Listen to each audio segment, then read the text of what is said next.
So you want to shoot a 2-day match.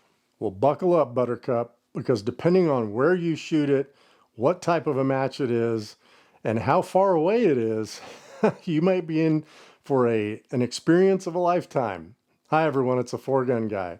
And today, that's what I want to talk about. Let's talk about shooting 2-day matches, what to prepare for, the costs you should be thinking about, the expectations to set for yourself for a 2-day, more national level kind of match, and some of my thoughts. I've shot 3 of them so far this year. I want to talk about those experiences, and then just kind of compare some things to think about, the price table and stuff like that. So if you're ready to go, let's get to it.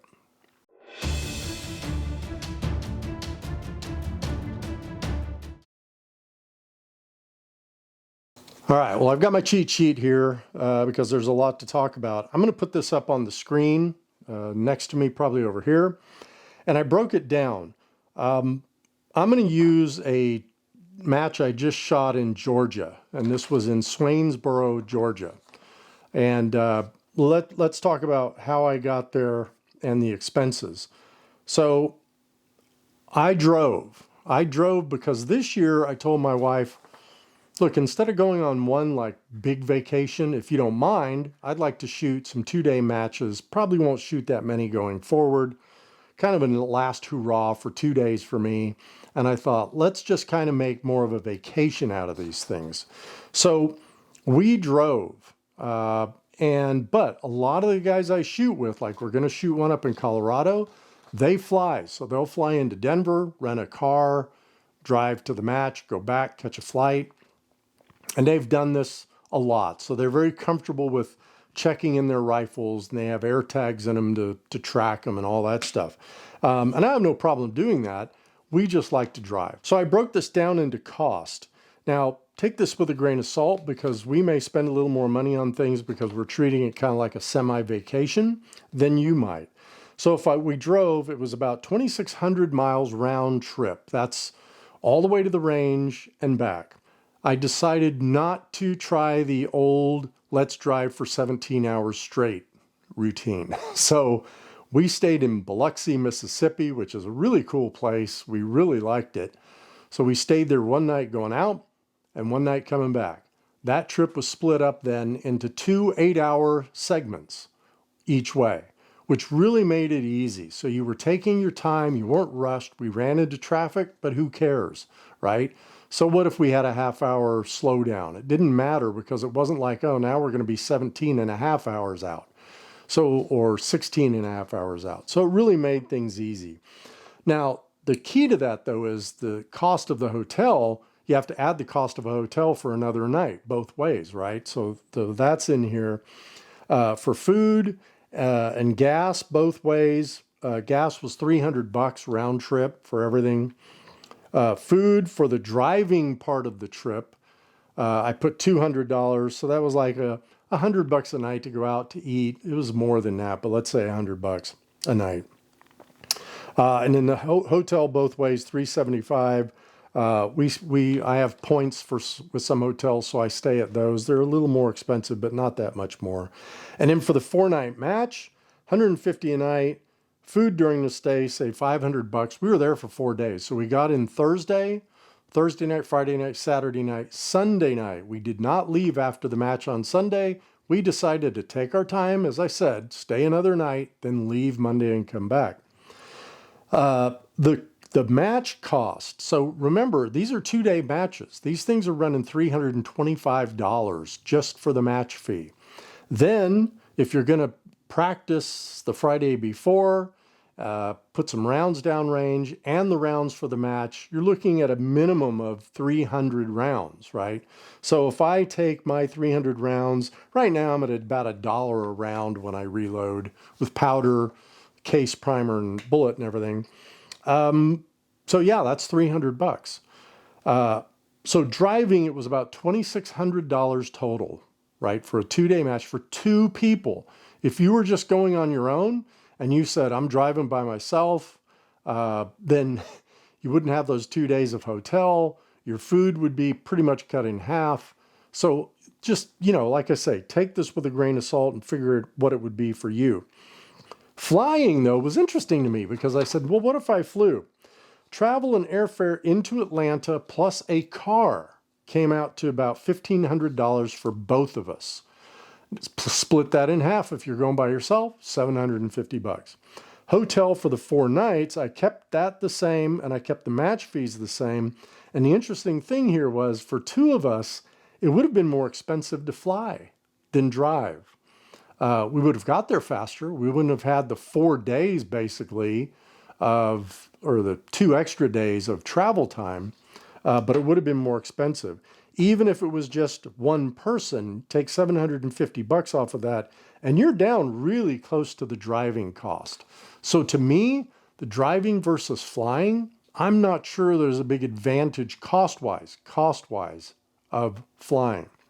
Time-wise, big advantage. Don't deny that. Now, let's move on to the next thing. What do you do differently, perhaps, to prep for a 2-day match? Well, look, prepping for a 2-day match really for me was not that much different, right? Of course, you're going to load more ammo. For a 1-day match, I usually take about 130, 140 rounds, even though we generally now the 1-day matches are under 100 rounds. I always like to be safe, though. If something's off in the morning, my chrono's off, I need to re-true or something like that, I want to have enough that I can at least get close to that without dipping into the match rounds. So there's that, extra rounds. I pack a backup scope, a backup trigger, and a firing pin. I always have an extra firing pin with me. I always have an extra trigger with me, but the scope was something that I just thought of on the 2-day.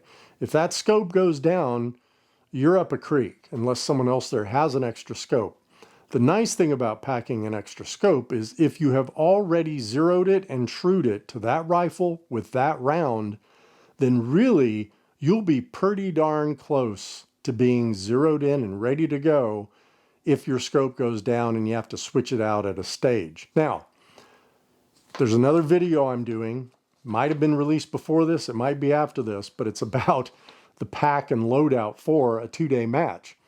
I'm not packing a scope with me if I'm walking an entire 2-day match. It'll be back in my truck. So if I can't get back to my truck, then I'm kind of out of luck from the scope perspective. But just some things to think about for the 2-day match. Some people are like, oh, I got to pack this and that and this and that and this and that. Trust me, there's a Walmart, there's a Walgreens, there's an Academy, there's some place close that you're going to be able to get other things that you forget. But some of these basics that pertain specifically to your rifle, those are the things that you want to take with you. So let's talk about setting up our expectations for a 2-day match. Well, expectations. Look, I'm a good mid-pack shooter. That's the way I always describe myself. I'm not a top 10. Sometimes I'm in the top 20, depending on the match and who's there. But look, I'm a good mid-pack shooter and I'm enjoying the sport. That's what I'm there for, right? Had I started this sport 10 years, 20 years ago, or had it been around that long ago, and I had started it, I'd be a little more gung-ho-ish with how I want to do. But at my point in life, and what I want to enjoy, I treat this like golf. I have a good time. Sometimes I do really well. Sometimes I don't. I treat stages as holes. Sometimes I par. Sometimes I'll birdie. And sometimes I bogey. And sometimes I double and triple bogey.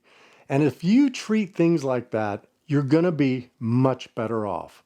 Unless you're a top tier shooter. Then when you're going to a 2-day match, your expectations are much higher.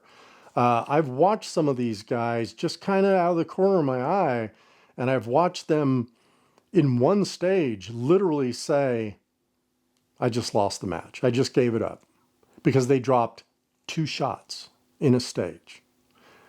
When you're at that level, if you're dropping 2 shots on a stage, you could be done for the match. But at my level, Like I said, I want to have fun. I want to enjoy it. My expectation this year is to shoot 70% against the top shooter. The person who wins the match, I would love to be able to have shot 70% against their score. In certain matches, I kind of raise that up to 75 and 80% when I'm seeing who's shooting it and how many of them are shooting it. But generally speaking, I'm looking at 70 to 75%, and I'm happy. These 2-day matches, don't pay attention to where you are in the standings. It can be depressing after day one. Okay, but I screwed up like 4 stages. I'm telling you, the rest of the 20 stages in that match, I shot well. And when I say I shot well, 7s, 8s, I think I cleaned 2 stages, but 7s and 8s, right? But all you need are 4 bad stages in that match against those shooters, and you're way down the ranks. And when you watch the scores, when you look at the scores at the end of the match or end of day 1, you're going to see that between number 1 and number 100, the difference in shots can be as few as 15 to 20 shots. Impacts. It can be that little because they're all so good. I told my brother, he said, well, how'd you do in the match? I said, Frank, here's my analogy. I'm invited, or I decide, or it's open to go play the Masters. And little Tony pays his money, his entry fee, and goes and plays the Masters against the top PGA pros in the world. Let me ask you a question. How do you think I'm going to do? But I had fun. So those should be your expectations. Go there, have fun, enjoy it, and learn from it. You are with the best of the best shooters. Watch them. Learn from them. Trust me. I learned 5 things at these last matches that I take with me and I learn from. So that's the expectations piece, right? And I'm not telling you that it's depressing and don't shoot a 2-day match. I'm just telling you expectations-wise, keep them low if you're a middle pack or upper middle pack shooter like I am.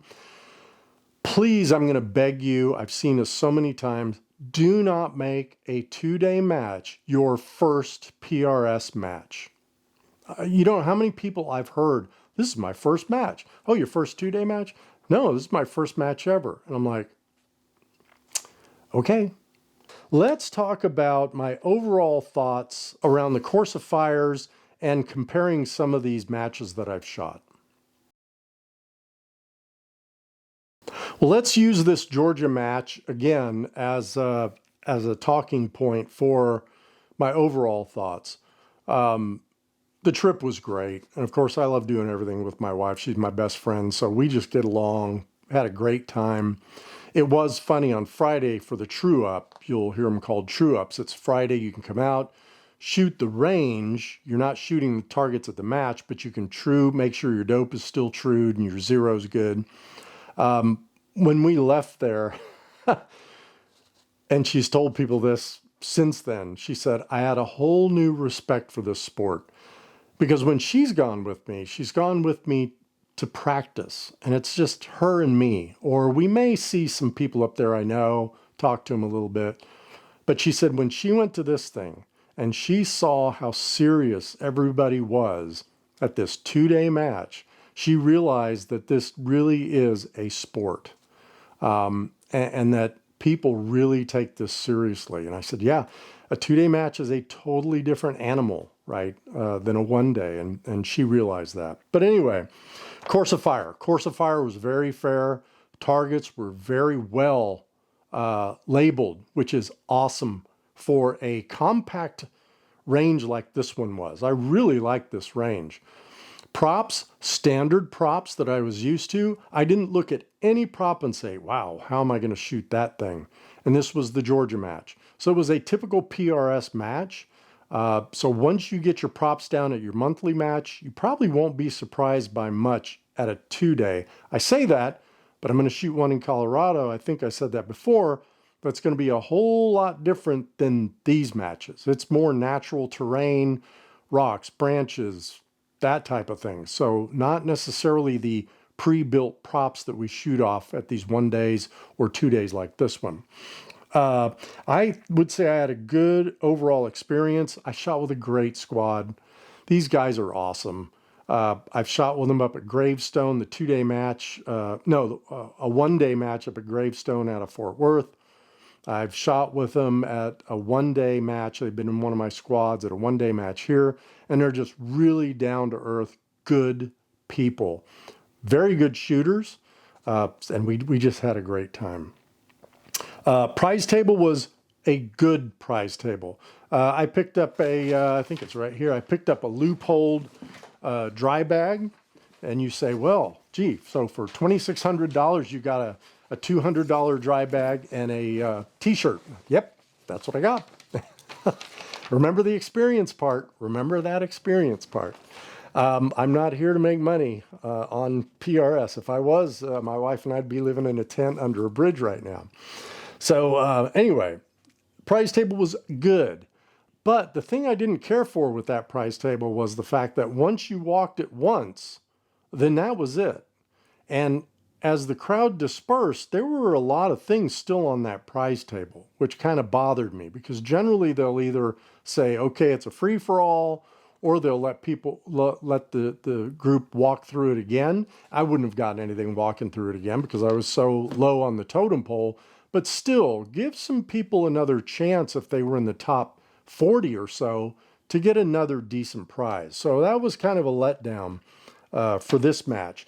Now in other matches, this one, the Brawl, rifles only, they had an awesome prize table. We walked that prize table 2 and 3 times, and then they opened it up to everyone, and we got some really, really good prizes from it. I ended up out of that match with about $1,500 worth of prize stuff. So off the prize table. So that was a really good match.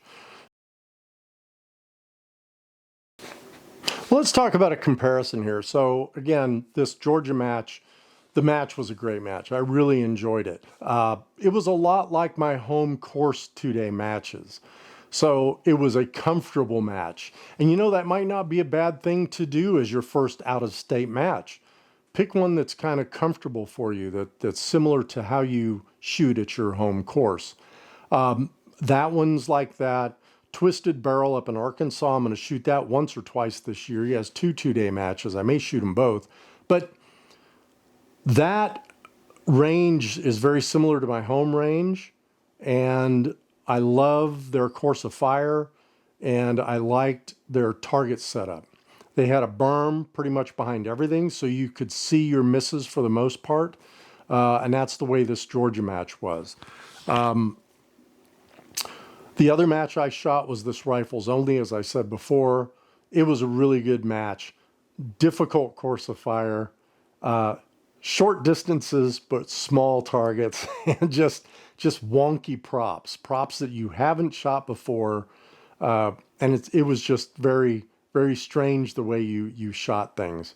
But I loved it. I loved that match. If I do a 2-day next year, that will most likely be one of the 2 or 3 matches I shoot from a 2-day perspective. My home course 2-day matches, they're good. They're easy. I mean, I don't mean easy to shoot because I never do really great at them, even though it's my home course. But they're comfortable, right? Like I said before. And then you get into these matches that are like the one I'm going to shoot in Colorado, where it's across canyons and you're going to have to hike a little bit. That's what I did the video on with the pack and not being able to use a cart. How are you going to handle that? I've got a video coming out on that. But I'm really looking forward to that one because my understanding is the targets are hard to see.